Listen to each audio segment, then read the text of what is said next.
హుజురాబాద్ నియోజకవర్గ ప్రజలందరికీ నా నమస్కారాలు తెలియజేస్తా ఉన్నాను.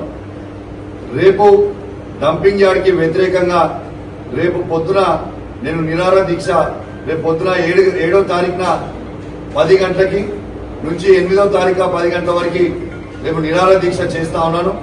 దయచేసి హుజురాబాద్ లో ఉన్న 107 గ్రామ పంచాయతీలు, హుజురాబాద్ నియోజకవర్గంలో ఉన్న 107 గ్రామ పంచాయతీలో 2 మున్సిపల్లో ఉన్న 60 వార్డుల నుంచి పార్టీలకి అతీతంగా దయచేసి అక్కా చెల్లెలు, అన్నా తమ్ముళ్ళు, తాతలు, అవ్వలు, యువకులు ప్రతి ఒక్కరు కూడా దీనికి నిరసనగా కదిలి రావాలని దయచేసి అందరు కూడా నా చేతులు జోడించి మరీ విజ్ఞప్తి చేస్తా ఉన్నాను.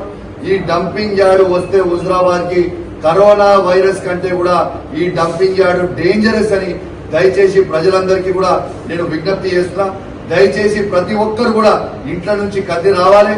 రేపు హుజురాబాద్ అంబేద్కర్ చౌరస్తాల జేఏసీ ఆధ్వర్యంలోనే మేము అందరం కూడా చేస్తున్నామని చెప్పి సందర్భంగా తెలియజేస్తూ ప్రతి మనిషి కూడా దీనికోసం కదిలి రావాలని నా చేతులు జోడించి మరీ విజ్ఞప్తి చేస్తూ సెలవు తీసుకుంటా ఉన్నాను. జై తెలంగాణ, సేవ్ హుజురాబాద్.